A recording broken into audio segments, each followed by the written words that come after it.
Alright, hello everyone, welcome to the Beta Stars channel.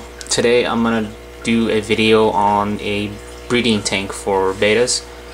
I had some requests to make this video. I thought, you know, why not? It's gonna help you guys have kind of like a visual of what it should look like. So basically it's a 10-gallon tank, and I'll probably just go over each component in the tank and why you need it and why it's important. So first things first, let's focus on the heater here. You would need a submersible heater, and what that means is it needs to be underwater. Why is that important? Because you can see the tank is filled up half with water, and it's probably gonna get a little lower. There's a sorry about that, the ambulance just ran by my house. But back to the heater.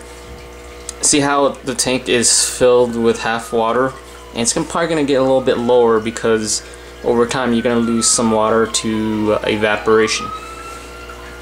So the heater allows you to, the submersible heater allows you to put it lower than you would normally have a heater that hangs on top of the tank. And I would advise, I mean, there's heaters out there of $5–10.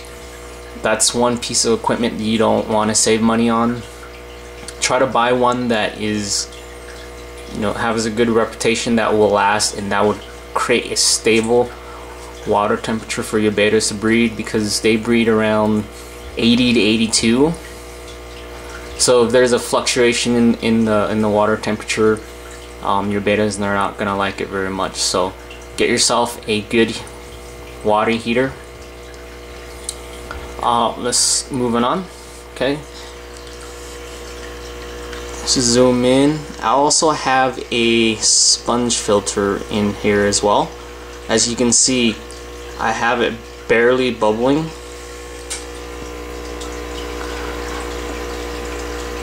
I will probably have that completely turned off once I introduce the pair in there.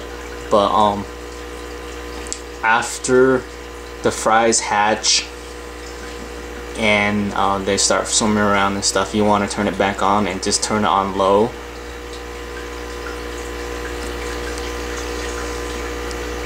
A lot of people put in the filter afterwards. I like to put it in before. For one, there are two reasons why I do it. For one, it creates kind of like a barrier between the male and the female when, you know, he chases her around and she's not quite ready to breed. It serves a good spot for her to run around there and hide. And number two is that once you have it installed already, all you got to do is just turn it on. I don't really like to disturb the breeding process too much. You know, putting it in afterwards. So it's a good idea to have it in there beforehand. So, but you definitely don't want to use a conventional filter. For one, it just causes too much water disturbance, and then it makes it very difficult for the male beta to create a bubble nest. So that's why you need a sponge filter. You can get these fairly inexpensive online.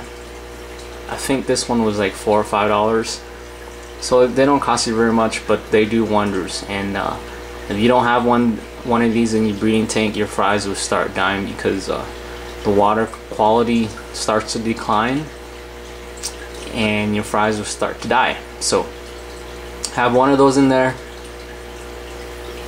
installed before you start breeding betas. Okay, so we went with the heater, the filter, and you notice on the bottom of my tank here, there's a little, these called giant moss balls. I hadn't experimented too much with them, but this is actually the first breeding tank I put them in, and I like them a lot too. For one, they create a little hiding spaces for the female to hide as well when the male chases her around. And for two, They serve as a biological sponge for your betta tank, especially when you do water changes. You kill a lot of good bacteria and bad bacteria. The good bacteria is the one that you want to keep. So the mothballs provides a place for the good bacteria to stay and live. And also, not to mention, they help in the water quality as well. Anytime that you have live plants in your fish tank, it helps quite a bit in maintaining your water quality. So it's good to have those guys in there. Okay, moving on. And then also, if you noticed, I have a couple of almond leaves in there, and quote unquote, these are called the Asian secrets of breeding bettas. Many of you know already what they do, or for those of you that don't know, they serve as a natural water conditioner for bettas.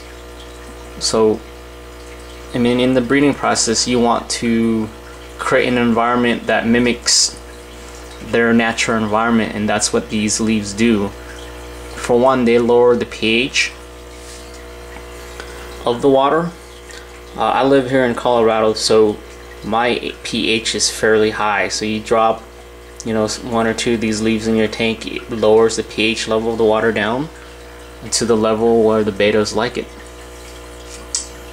And other reasons is that this is not confirmed. I've done research and I've bought leaves from a lot of sellers on overseas.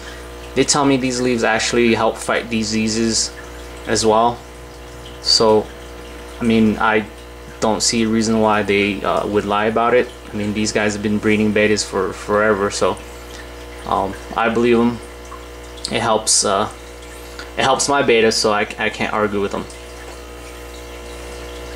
Okay. And then you can see here, this little area, I have a little styrofoam piece taped to the side of my tank, and that's going to provide a place for the betta to build a nest in.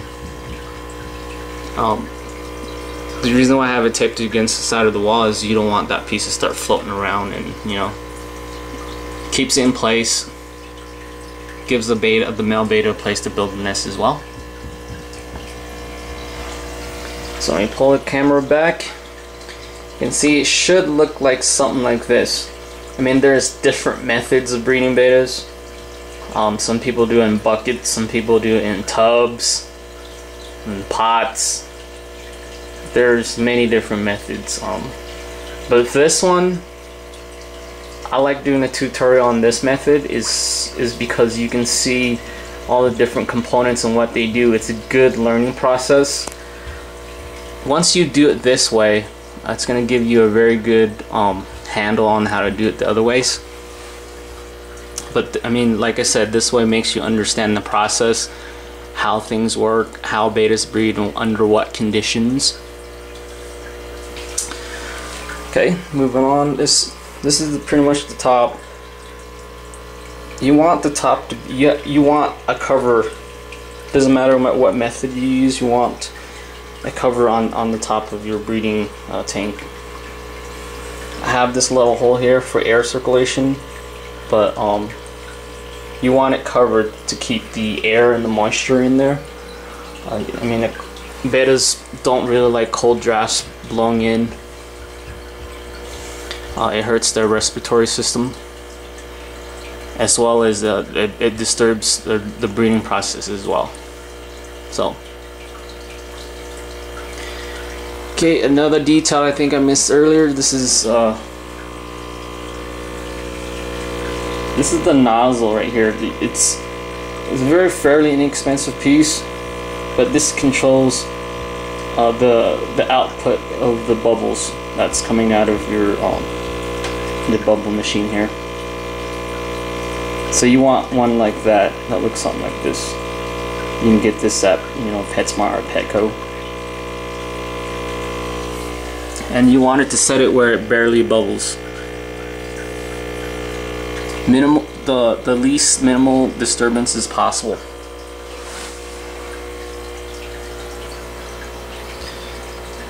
And other tips are, I would say, leave it in an area where there's the least disturbance as possible. You don't want to leave it in the hallway or your tank in the living room where your kid or dog's gonna run around all the time, and you know, it's typically they want a nice quiet place to breed.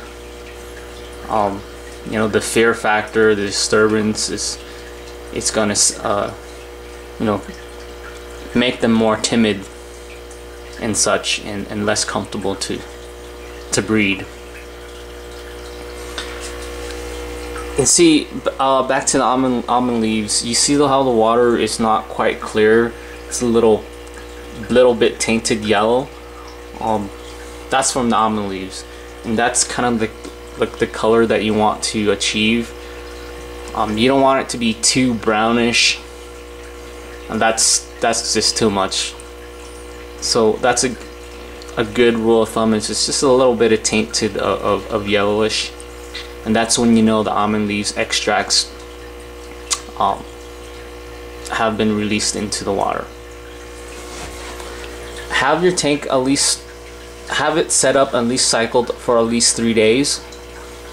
I know some people set it up and breed right away, but I suggest 3 days for the biological process to take place.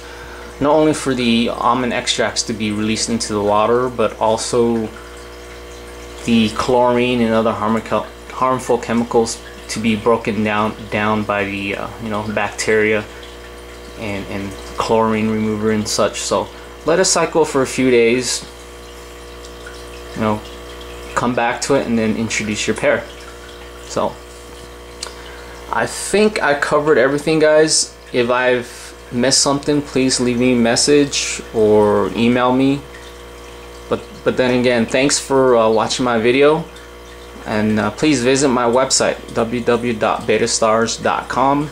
You can find a lot of products shown here in the video on the website, as well as excellent quality breeding bettas. So thanks again, and please leave me a comment or give me a thumbs up.